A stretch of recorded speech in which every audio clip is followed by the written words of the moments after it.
Hey guys, it's Bear. This is Life of T-Men.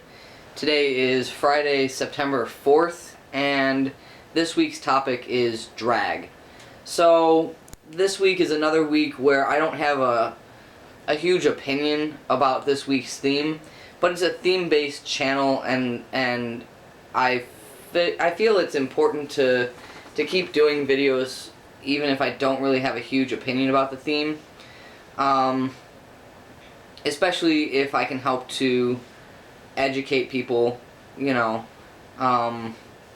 if I'm not like giving an opinion or advising you, it's I think still important to turn in a video every week. So this week's theme being drag. Typically when you hear somebody say drag, you think of drag queens and the sort of drag kings and the stage shows that are associated with them. It can also mean just like a street term, dressing in drag kind of means like cross-dressing or dressing as the opposite gender from which you normally present as or identify as. So, we have a lot more visibility around gender fluidity.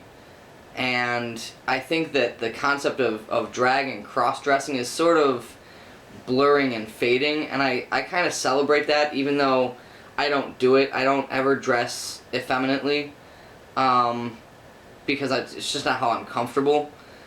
It's something that, cross-dressing or dressing in drag is sort of becoming a lesser issue than it used to, and I think that's great. As far as the stage, drag queens, drag kings, again, I've been to, drag shows. They're a lot of fun, and they're really hyperactive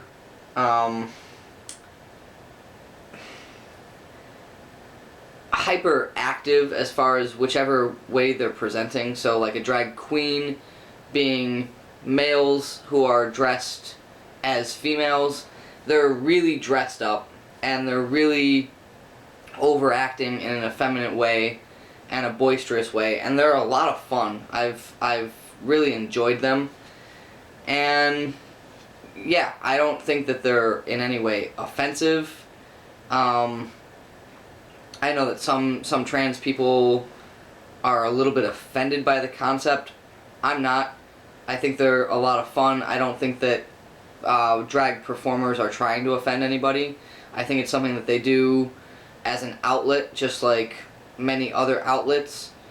And that's pretty much it, I've seen, I actually know someone who is a drag king, and got into it before he started transitioning, and it was a way for him not just to have that release and to have fun and to go and be on stage and perform, but it was also a way of him exploring his masculinity, and it led to him accepting that he was transgender and beginning his transition from female to male.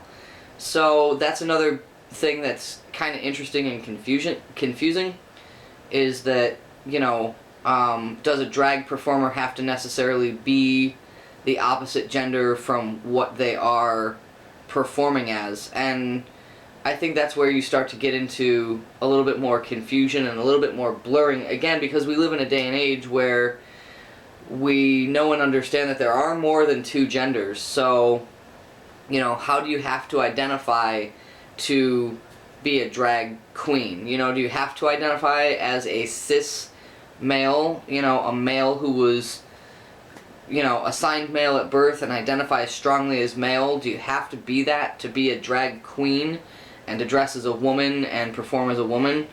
I don't think so. You could be a non-binary male who, enjoys dressing and performing as a drag queen. You could be a trans male. I don't think that there has to be rules about it. Again, I know that there's other people, both cis and trans, that feel differently, and I'm sure that there's people in the drag communities that feel differently. Again, you know, if you get off on it in some way because you like performing, because you like cross-dressing, then you should go do it. You know, if it's an outlet for you to explore behaving as the opposite gender, or maybe the gender that you secretly identify with or are curious about, then that's great. Good for you. Go explore it. If you decide to transition and you want to continue doing the stage shows, it gets to be a little bit confusing because now you're saying I identify as male and I'm still going to dress as male and go out and do the performances. You know, again, it's a hyper visualization of that gender. So it's not just like dressing like a guy and going on stage. It's really dressing up and performing as a guy. Well, I shouldn't say guy, because we talked about drag queens at the beginning of the video, and now I'm talking about drag kings, because that's specifically the person I know. So whatever.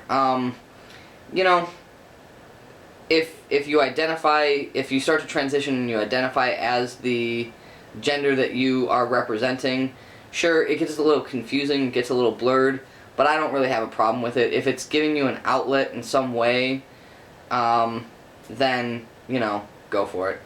So, those are my opinions on drag. It's, you know, it's a great time. Go enjoy drag shows. Please don't call the performers trannies, because it's just an offensive word, and a lot of people don't like to be called that. And that's it.